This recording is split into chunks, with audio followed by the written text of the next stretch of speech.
What's up, everyone, and welcome to Season 1, Episode 3 of our brand new podcast, Director's Spotlight. I'm your host, Nate. I'm joined by my co-host, Alex. Hello. And Evan. Hello. And we are continuing on with the filmography of the great, the legendary Steven Spielberg. We are up to his third film, this being a movie, I would say, it's iconic. It's very well known. Mm-hmm. Of the three we've done so far, this is easily the biggest, most well-known of the movies. I'm talking about a movie from 1975 called Jaws. Now, I'm going to ask you guys, even though I know the answer, but just because I like to hear it, and I know people at home might like to hear it. It is not any of our first time watching this, but Alex, what is your experience with Jaws before this show? So, like, do you love this movie? Is it have you seen it a million times? Have you ever seen it in a theater? Things like that. What's your experience with this film prior to this?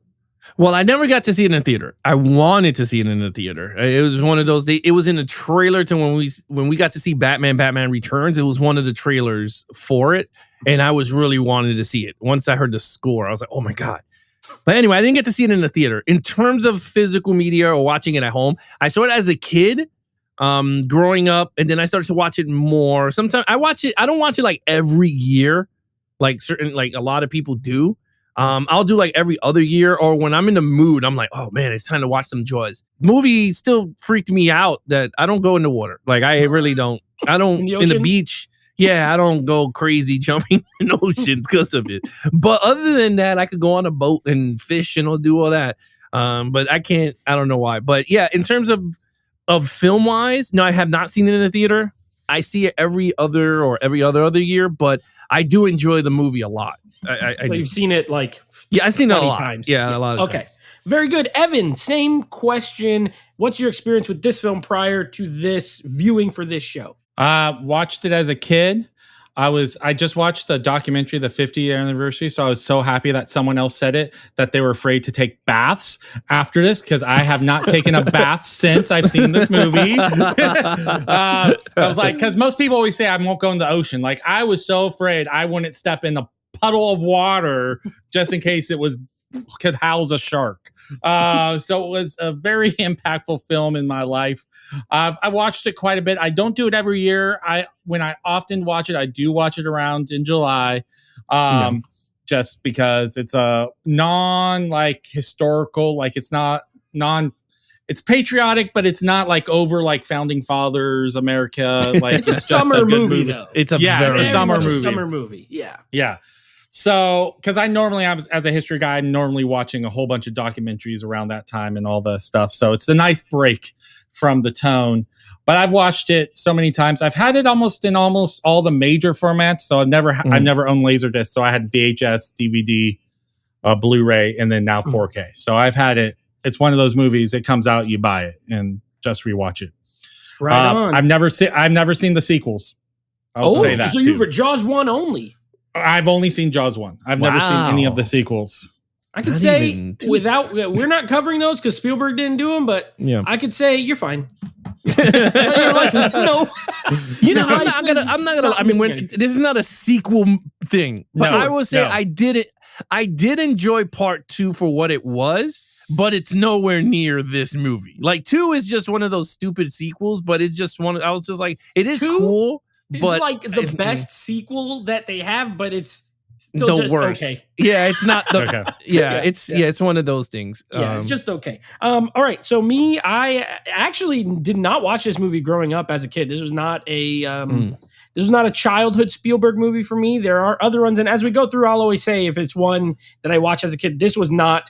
I did not see this till I was an adult. I would say probably not until maybe like 10 years ago or so. Even though I love Spielberg, sometimes it takes time to get back to older movies. And, I did see this at the theater, not in the current release. I saw this, I want to say maybe 3 or 4 years ago, they did a re-release of this in IMAX. Oh. And I went to see it in IMAX. So I have seen it at a theater.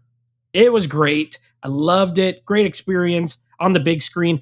And I've seen it in that last 10 years, maybe like 5 or 6 times. Like I've seen it a lot now that I have seen it, but I did not watch it growing up. And of course, I had the Blu-ray, I think was the first way I bought it. I now have the 4K. I have the original 4K. Didn't get that new one. It has like a couple new features, but it's fine. It's the same transfer and everything pretty much. So now let's get into some fun facts. And I'm not going to go crazy here. Listen, this 4K, okay, the one I have, and if it's the one you guys have, I don't know. It got like 4 hours almost of features. I think it's, It has a 2-hour documentary, and it has an 80-minute legacy of Jaws type documentary.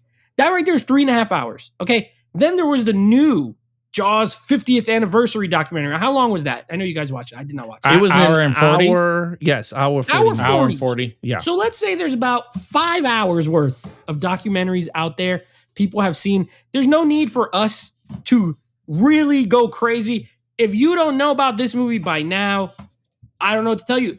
I would suggest most of it. It's all interesting. Whatever kind of one you watch. And you guys, I'm sure, will touch on that one because I didn't watch it. But I'm just going to give you some of the basic stuff here. Now, again, the movie came out in 1975, had a $9 million budget. Now, remember, we're going through a filmography here. This was right after Sugarland Express, literally the next year. Same producers.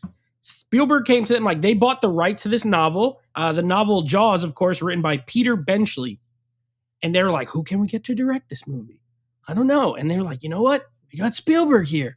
He expressed interest. They said, let's give him another shot. Rest is history. $9 million budget. Is that the nine? Oh, sorry. I was going to say, is that the 9 million final? Because we know it's famous for going over budget what originally was given. Yes. That's how much they spent on the movie. $9 million. Okay. Yeah, so it might not have started there. It ended there. But it also ended with $490 million box office. Now, that does include re-releases. However, a majority of it was before the re-releases, and adjusted for inflation, it's over $1 billion at this point. Yeah. So tickets sold. This was a juggernaut. Of course, pretty much invented the summer blockbuster term that we know today. Now, I do have that as part of my notes here. So this was 97% critic score, 91% audience score. Ironclad, bulletproof, great reviews. Pretty much everyone likes this movie. 4 Academy Award nominations. So we're getting to our first Spielberg film that got some awards, love. This was nominated for 4. It won 3. Okay. Now, it was nominated for Best Picture, which I know we always want to share. This is the first one in his career that was nominated for Best Picture. It did not win. The winner that year was One Flew Over the Cuckoo's Nest, which a great movie as well, but different genres. I could see that as more of an Oscar movie, but hey, the fact that this thing got nominated for Best Picture, awesome. He was not nominated for Best Director, which apparently Steven Spielberg resented. He was upset about that. And he's young, he's probably like, I did my best. I had to work through all this. The shark didn't work. I had to do all this. And he did not get nominated for Best Director for these movies. And the documentary, he did say he believed the hype because everyone around him was saying he's going to get nominated. Yeah. So he says that he wished he didn't listen to the hype. He probably wouldn't have been that mad. Like, he just was believing everyone telling him, you're got to get nominated. It's probably a mix of disappointment and anger. Yeah, and then the same thing in the me and Evan saw the same documentary, and then he ended that phrase by saying that because he has a vote for best whatever now in these movies, he said that if he had a vote, it would have went to Cuckoo's Nest. Like he wouldn't went to Jaws anyway. Right. It was a better movie. But I mean, at the end of the day, I mean, it's very surprising at the age of 27. Yeah, he should have at least been in that. In that category. He was. Yeah, he wasn't even not. Yeah, you're right. Like, it's not surprising. Okay, he wasn't. Maybe he wouldn't win, and especially when you see that documentary or any documentary and know what it took to make the movie, it's even that more impressive for a young filmmaker making his second, theatrical movie. It's impressive, but he was not nominated. He was mad. This was shot mostly on location in Martha's Vineyard in Massachusetts. They shot this from May to October 1974. Jaws was also the first major motion picture to be shot on the ocean, literally on the ocean. So they did not use a back lot, a water tank, which I did a studio tour out in Paramount, and they showed us the water tank. it's this huge, like, empty space where they fill it with water. This ain't that. This was like out on the water shooting. First movie to do that, and consequently had a troubled production, going over budget and schedule. So, along with being the first at something comes some of the after effects, which is, like Evan was saying, the budget went over and everything like that. Now, this was the highest grossing film in history until Star Wars came out 2 years later. Both films pivotal in establishing the modern Hollywood business model, which pursues high box office returns from action and adventure films with simple, high concept premises. Now, I think we've talked about this, Alex. I don't remember if it was on the Action Movie Guys podcast. I think it was. And Evan, it was you. It was when we did the Beverly Hills Cop, where it was like, Paramount. remember, it was like, we want to make a lot of money, simple premise, nothing crazy. And this kind of kicked that off. It's a movie about a shark that kills people. Yeah. That's not exactly Shakespeare, right? You're not thinking some incredible, but simple, made a lot of money. It was released during the summer in thousands of theaters and advertised heavily. All these things led to what we know as the sort of summer blockbuster movie. And that's also why it is called the first blockbuster. And last but not least, in 2001, Library of Congress selected it for preservation in the United States National Film Registry. So it is in there. It'll be preserved until the film evaporates or however long it can last. They got it there. Good thing they have all these digital intermediates now. But anyway, that's all I'm going to do because there's so much you can talk about with the shark not working. Anyway, but I feel like people have heard it, and I want to talk about the movie itself. Yeah. So, Alex, Evan, you get to go first this time. Go ahead and give us your thoughts. As always, we'll just be giving a full review.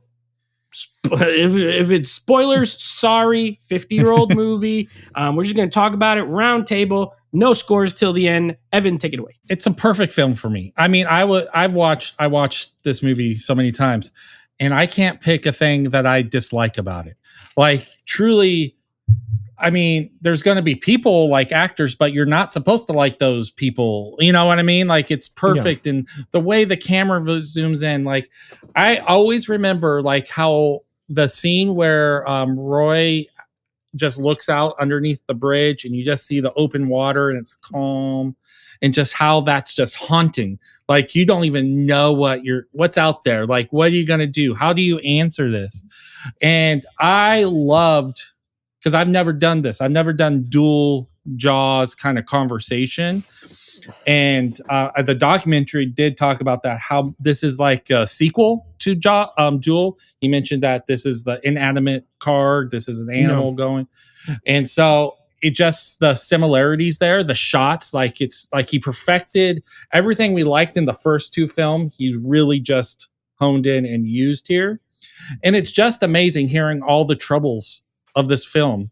And it was talked about like in the newspaper, like this is heavy stuff for Spielberg, and doing all that stuff and still come out with this great film and these great shots. The cast didn't like each other, but Spielberg capitalized on that and made them said, let's use this, and then used information that the day before and kind of said, hey, let's film this and push this in the script. So you see that rawness. The fact that some of these actors never acted before, they're just locals from this town. That's amazing. Because I would have never guessed that. Everyone's perfect for the role that they're doing. I love that we don't because once again, the shark's being broken. We all know that. So we don't see the shark. And that is a benefit. Like, everything that went wrong benefited the movie. That never happens. Like, usually it doesn't happen that way. So I just love it. The kids weren't annoying. You know how sometimes you watch a movie, all the kids are a little annoying? I thought the kids were as good as the adults in this movie. You know what I mean? Yeah. So I don't know if this is going to be an easy roundtable. I don't know what to add, because it is just such a good film. If you don't like shark movies, you'll like this one. This is a movie, I feel like this is one of those everyone could sit down, no matter what their preference is, can enjoy it. I don't know why you couldn't enjoy it for whatever reason, unless you just truly want to be different and say it's so popular I don't like it, type deal. But like you just want to be anti. Yes, because anti. everyone else loves it so much. So I'm not gonna love it. So I just nerds like this movie too much. It stinks. Just stink. Let me tell you. We all know people like that. So oh yeah. Yes. But and I know exactly what you're talking about with kids, because I get mad at kid actors all the time. You can ask Alex. That's Nate's thing. He hates bother kids me. actors. They stink. I mean, I get it. You want realism. Sometimes they're good, but sometimes they're very annoying. So did you like the kids in this one? I'm gonna throw it to you. They're fine.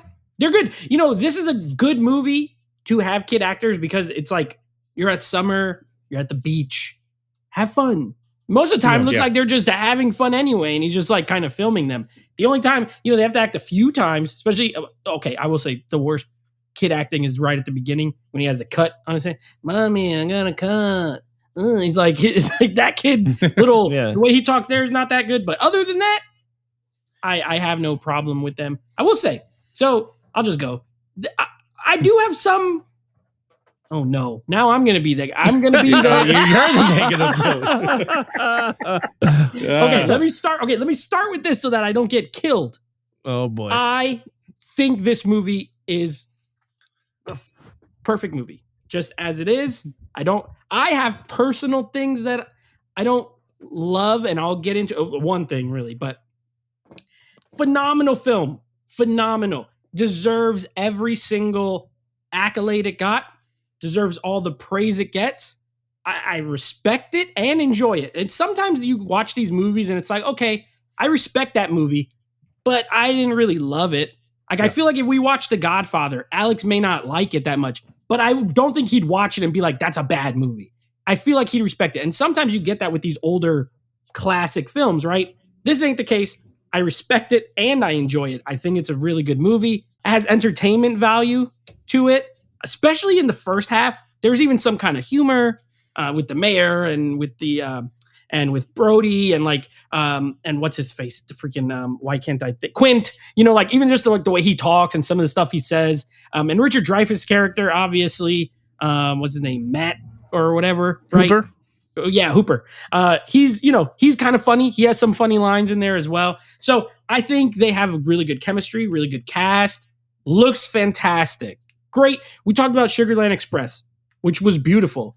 This, beautiful. Totally different setting. And I love that we've done 3 movies and all of them already totally different. You got a guy driving in the mountains in California. You got the Texas, sort of that Texas landscape, flat. You know what I mean? Yeah. Long stretches of road. And then here you're in Martha's Vineyard on a beach out in the ocean, like totally different. All look phenomenal. The score by John Williams, which did win the Academy Award. It was one of the 3 that it won. Best original score. Iconic. Do I think it's his best? No.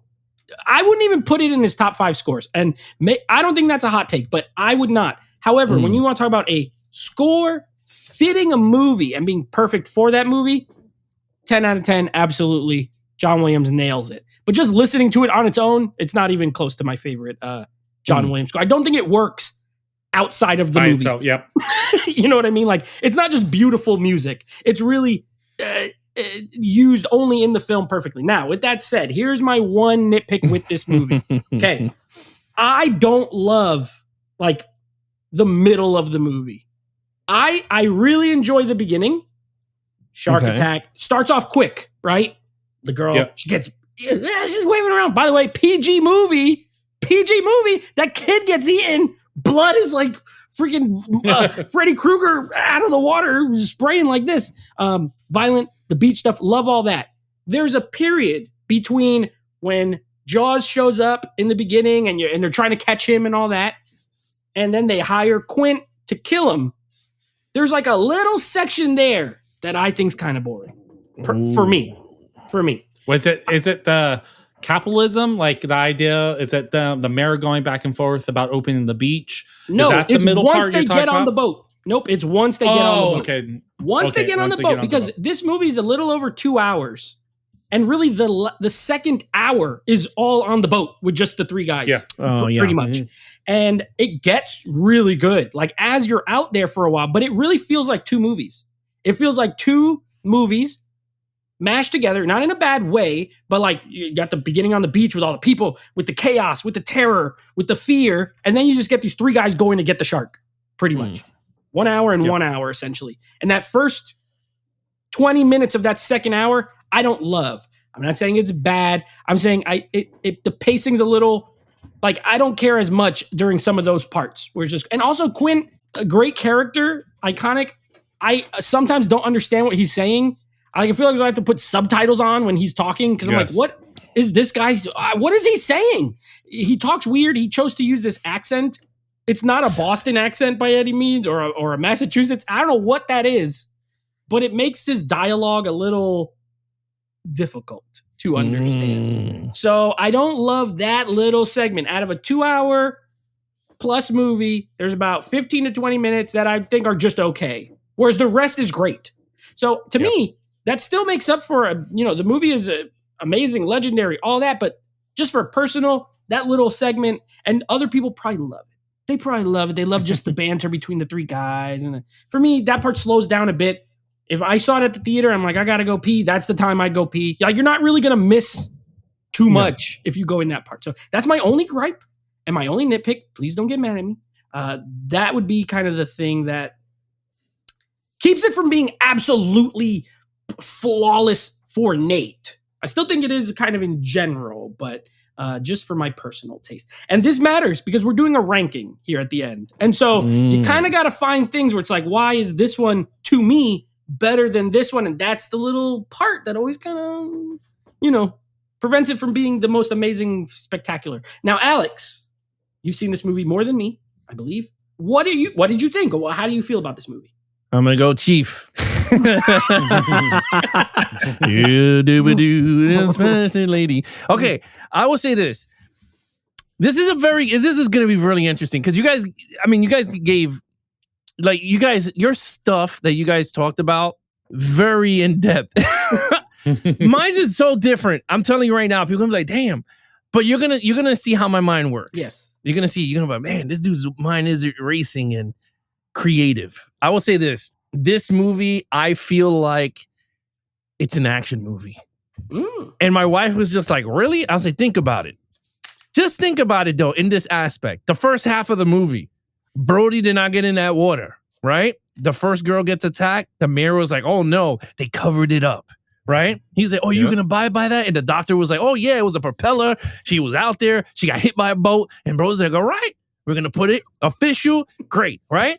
The next day, what happens? He's on the beach with a sweater on. And I'm like, why the fuck is he wearing a sweater? But I was like, it's okay. Summer? In the summer, he's wearing a sweater t-shirt, right? Chilling there with his wife. She's caressing his back, And I'm like, okay, this is cool, right? And then the Alfred Hitchcock starts to kick in again, right? He's there. He's looking at the ocean. And everything starts like, right, calm. You see somebody rolling up on the old lady. And it was an old guy spitting water. And he's like, oh, he's man. Like, he sits back down. He's like, oh man. But then then as a viewer, you're anticipating something because something's starting to creep. You're like, man, something's going to happen, right? So then this is where I mean like an action movie. The minute Alex gets eaten, right? He's like, shit. Like, I let this boy get eaten. Like, in psychological, you see him get out of the water. He's not jumping in the water at all. He's not jumping in the water. He's telling everyone, get out of the water. Everyone's running in the water. The old lady's like, Alex. And then you see the stupid rubber thing. Now, fast forward to, and they told the mayor, and they were like, this is not the shark. The shark, then the guy's like, oh, we're going to keep this thing open. Do whatever you got to do. Get the shark, whatever. You're going to keep it open. So what happens? Flash forward. He's on the beach. He has the walkie. He's in his sheriff suit, right? Kid do a prank. Everyone runs out the water. And he's like, oh, this damn kids. And all of a sudden, shark in the pond. And what? He starts to run. Once he starts to run, he sees his son that was in the pond. He jumps over the fence, starts to jump in the water for the first time. For the first time in the movie, Brody jumps in the damn water to get his son out. And then she goes, oh my God, my son is dead. He goes, no, he's in shock. Grabs 2 blankets. When he grabs the 2 blankets, he holds his son and he looks at the ocean like, bitch, I'm coming for you. And that's when you see the character change. Yeah. No, well, I mean, that's my brain working. But that's when I think the first half felt like an action movie where the character himself is like, okay, now I have to go after you. You came after me. It's personal now. And then he told the mayor, you got a pen? And he's like, oh, my kids. And he was like, you're signing this damn thing. They hire Quinn. Now, I agree with Nate. The movie does get a little slow when they're on the boat. But I think to me, it gets very exciting as for me because the character development kicks in. Yeah. You get to see more of Quinn's background because they all hated each other. I mean, if you see the characters, Quinn hated Hooper because he's a rich boy, he's a scientist, and this dude is a real fisherman. He goes in there, he's hands-on. So by then they're all drinking, right? You see them interacting differently now. They become human. Like he's like, oh, let me show you my scar. Yeah, and they all do it. So that's a very like pride type thing. Like, look at what I got. And then they start doing it. And then, Hooper says this joke and he goes, oh no, I was in this accident thing that really happened. And they used it into the story. So I said, that's really dope. And then they have the drink. And then all of a sudden the shark attacks the boat. And then you know what happens. But I feel like this movie is like, I know how people say it's a horror movie. I'm not in that camp of horror. I'm more action suspense type of guy. I think for me, it's a more action suspense because they're going after this shark in the water, which is like high speed chase, whatever you want to call it, on a boat against this dude. They're shooting at the damn thing with bullets and what do you call it? The rope, the harpoon guns and all this. They put the cage. Now the cage scene, it's not in the ocean. They filmed that in the tank at whatever. Because they showed it in the doc.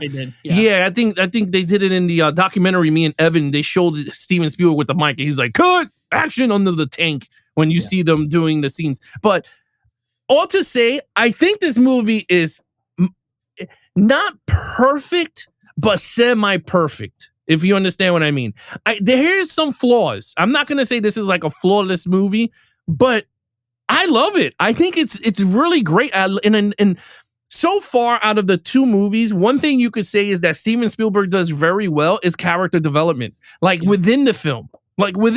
You see a guy that's afraid of water. By the end of the movie, my man is swimming back to the ocean. I mean, back to homeland on the ocean. It's crazy. Yeah. And he doesn't always use words with it. Like, that's my thing. Like, we get to see Hopper, like, go through, like, especially on that beach scene that you're talking about. He's not talking much. He's acting and the camera work and doing that. So it's really cool watching Steven Spielberg use the film to also tell the story, because you get some of these movies that you feel like you're being told everything, that the camera's just there. Like, it's not actually being used properly. So yeah, I mean, understandable. And even if you see like Quinn's problem is pride. Right? Like, he didn't want to call in help. So what does he do? He destroys the freaking machine, the radio. And he's like, you're a liability, Quinn. You're not that. You're a liability. Right? So, like, you have that scene. Like, that's his pride. Well, you got Brody. Like, bro, we got to catch this at all costs. Like, why don't we just get help? No, not Quinn. And then Hooper, which is the science guy, is like, bro, this dude is a 26-foot shark. Like, how are we going to capture this thing with his old-ass boat? Like, they had to do this modern cage and, you know what I mean? Like, so you had a lot of elements within a movie within a 2-hour span. I agree with Nate. There are points in the movie that does drag. I feel like it drags. Like, the scenes with the wife going to say goodbye to him, to me, always drags. Every time I see it, and she's like, where do I tell the kids? And he's like, oh, I'm going fishing. I'm like, you could have cut that out. Like, I could care less. But then you have that beautiful shot of the camera in the teeth of the shark while it's pulling out of the shipping yard or whatever you want to call it.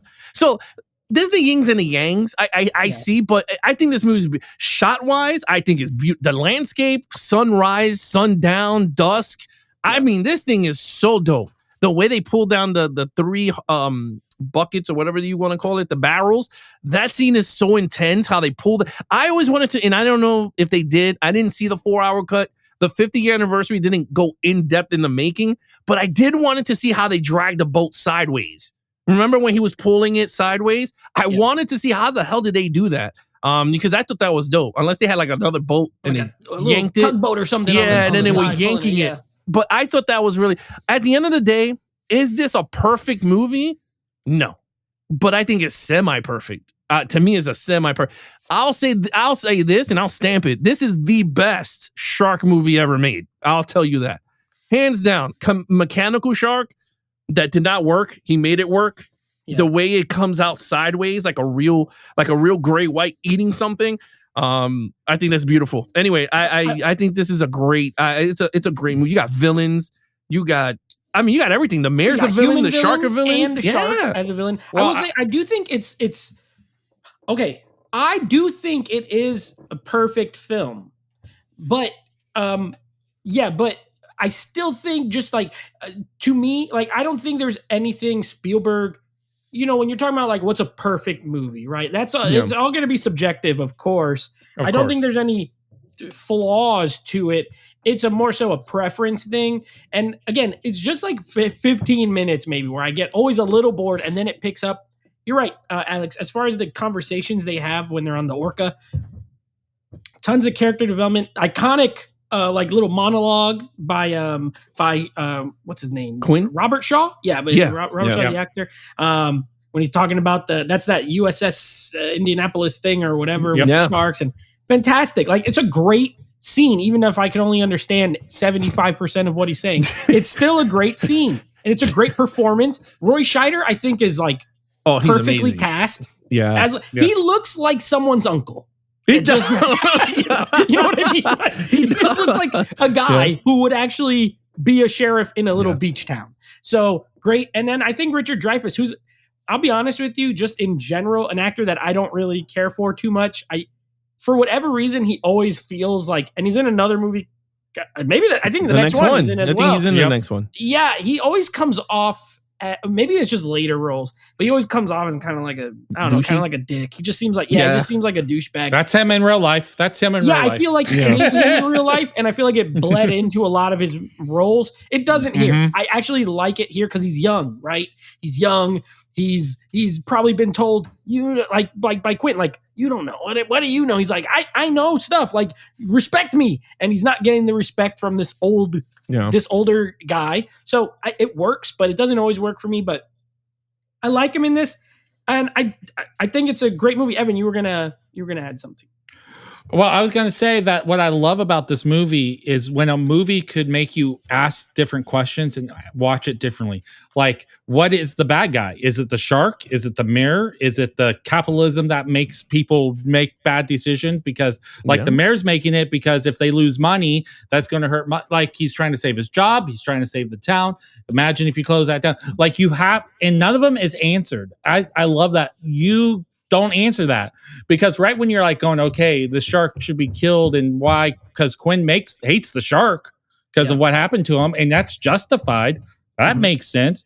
But also, you're in the shark's territory. Like, humans aren't made to go in the ocean. That's his home. Like, is he self-defending him? So you get to have that conversation, and the movie doesn't answer it, which I love, because it's for us to discuss. And I love movies that do that without like what I pushing that. Like, it's not really pushed. It's just happening, and we get to have that takeaway. And I just love that aspect of that movie, because there's so many ways you could tackle this movie and some questions you ask, and it's amazing in that aspect. It's very nature. It's like it feels like it's a nature thing, right? It's like animals run wild. Like, for instance, and I know that sounded weird, but what I mean is, if you look at the birds, the movie, the birds attack the humans for no damn reason. Like, me and Nate talked about it. I don't hate the movie. I just disliked it. I think it's overrated. Yeah, I hate it. Okay, I hate the movie. I hate it. But it's not because I don't care if the movie doesn't explain a natural phenomenon. As long as the movie makes the damn sense. Like, that movie, and that's not the reason why I hate the movie. My thing is, the birds in the movie Birds attack humans for no damn reason. And that's the scary part. And then at the end of the movie, they're just chilling like if nothing happened. Like, that's the same thing with this Jaws movie. he's attacking because he's attacking. It's not like they're going to give you a reason why, and they're not going to give you the psyche. That's where Hooper comes in. And Hooper gives you some inclination on it, like on how sharks work. And that's and I love because Brody becomes the audience because Brody starts to learn as we learn. For those that don't know about sharks, you'll learn a little bit like how it works. Don't splash the water. Don't do this. And what's the first thing to do? Alex jumps in the damn thing with a tube and he's splashing water. Kids are splashing water. And, Brody's going crazy.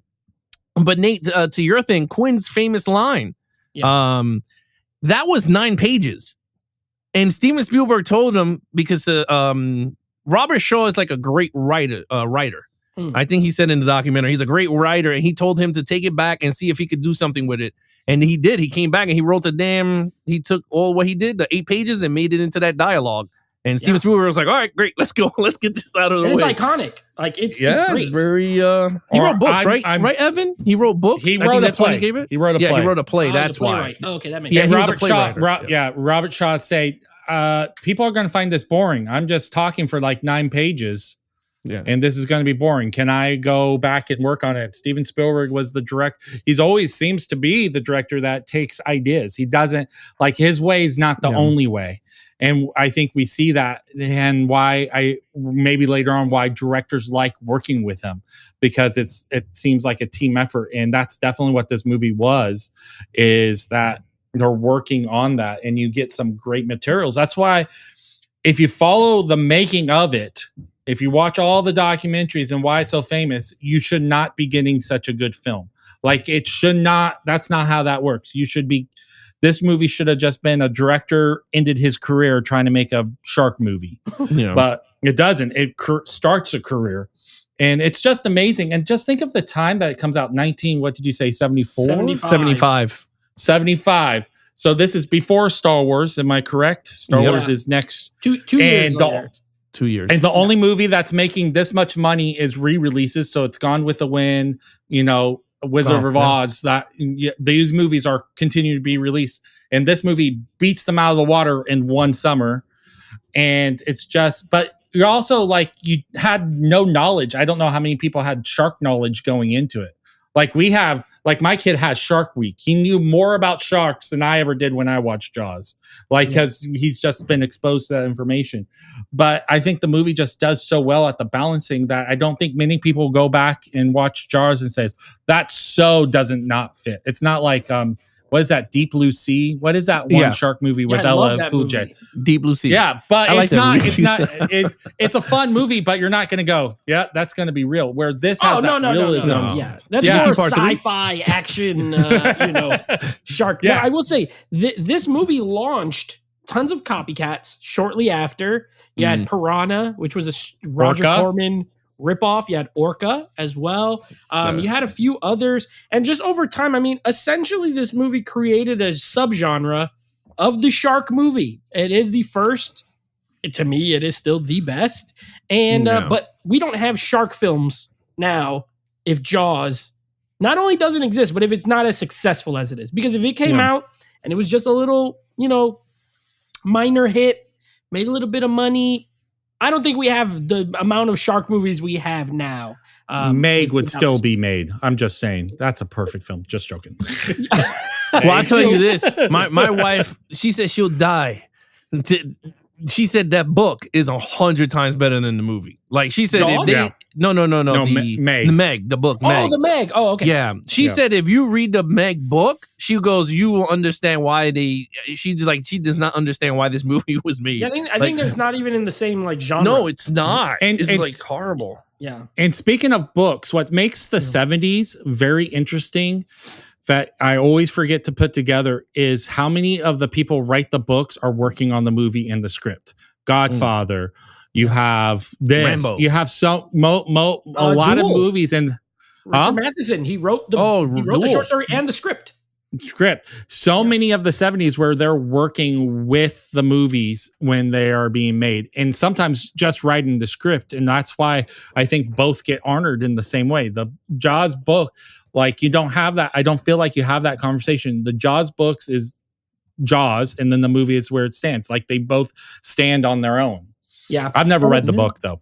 Yeah, and apparently I did see the book was like one of those books that kind of came out of nowhere. It was like a small little thing and then just kept going. People kept buying it, got into like the bestsellers list. The author was in there and he's like, it was on New York Times bestsellers, and then it was like #1, and that's when they were like, you know what, we got to turn this into a movie. And then and they've been doing that since they always 30s, do that, yeah. turning books into movies and stuff like that. So anyway, all that to say, I guess we could kind of just state this is a classic. A bona fide classic, a well-deserved classic title. You know, sometimes you hear people say, that movie's a classic, and you're like, is it? I don't know if it's a classic. Maybe to you. I feel like this is one of those universal classics. And I don't just mean the studio. I mean, universally, people consider this a classic. And, you know, it did spawn one of the best theme park attractions ever. R.I.P. to Jaws, the ride. It was great, amazing. I wish they didn't get rid of it, but that's okay. You could still do the little one in the tram tour in Hollywood. The little shark comes out goes like this. It's not as good as the old ride, but it's pretty interesting. So that being said, let's give out some scores, Evan. Okay. What do you got out of a 10? I'm gonna give it a 10. 10 out of 10. I loved it. It's a 10 out of 10 for me. Wow. All right, Alex, what do you got? Oh, I'm giving it a 10 out of 10. Wow. Perfect cast. Yeah. Perfect score. I mean, perfect movie score. Mm-hmm. And I mean, all around, it's a 10. This will be the first and not last 10 out of 10 for me as well. I might have, while I may not love like 15 minutes of it, that doesn't mean it's not a 10 out of 10 movie. There's just a little part where I can take a pee break. I thought you were going to give it a 9.75. That's what I thought too. I was like, he's going to do it. He's going to do it. No, it is a 10. And there will be, spoiler alert, I don't know how many, but there will be more 10s in this. I bet they will. I bet they will. I guarantee 96. There will be a lot. There will be a good amount. 10 out of 10s. But that being said, again, at the end, I hope you guys are enjoying these. At the end, we're going to do a big ranking. It's going to be interesting. If we have let's say all of us have I don't know, I'm throwing a ballpark, 7 movies that got a 10 out of 10. It's going to be interesting to see how everyone ranks those movies as far as how much they personally enjoy them. So I already have this in a certain slot, and we'll see if anything beats it or comes in right behind it. I don't know. That being said, we have another episode coming up. Now, episode 4 is going to be focusing on a film that I will be honest with you, I have never loved. It's not a movie that I love. I've only seen it twice, and I have not seen it in a long time. We'll be doing 1977's Close Encounters of the Third Kind, starring Richard Dreyfuss and a bunch of people. That movie jumps around a lot to all these different characters and stuff like that. What I will say is, this movie, I was scared of it when I was a kid, which is why I did not watch it. I remember seeing the shot of the kid opening the door, and there's that light coming in from the alien ship. Just that clip scared me so much as a kid that I didn't watch this movie till I was an adult. So you did not watch it as a kid? No, I did not. Okay. I was honestly, I thought you said you did, but you didn't watch Jaws. I'm like, that's a one. No, but you watched both of these as adults. Yeah, the first movie that when we get to it that I actually saw when I was a child would be Hook in 1991. I thought you were going to say E.T. I thought you were going to say E.T. No, I was scared of E.T. as well. Those movies, as a kid, I went on the ride at Universal before I saw the movie. So I didn't see all of his early filmography until I was a little older or grown. But as a kid, there's Hook, Jurassic Park, Lost World. From the 90s on, I saw them as they came out. So I would have been a little bit younger. Anyway, I'm excited to talk about it. We will be covering that one on the next episode. Of course, if you are watching on YouTube, leave us your review down below. It's quick. What is your thoughts on Jaws? What do you score it out of 10? Do you love it or do you hate it? And don't forget to give us a thumbs up as well. Subscribe to the channel if you're not already. And if you're listening on the go, make sure you leave us a review, give us a rating, and subscribe. That way, every week, every Friday, when the new episodes drop, you'll just get it notification so you can listen to it right then. Alex, take us home. You just did. Take this home the rest of the way. I would like to say, if you plan to watch before the next pod, we're watching the theatrical release of Close Encounters. Yes. For Close Encounter of the Third Kind, if you want to watch along sort of thing, we will be reviewing the theatrical version for all these movies. We'll be doing theatrical cut if they have an alternate. Not all of them. Most of them don't. But we want to do the one that the most people saw.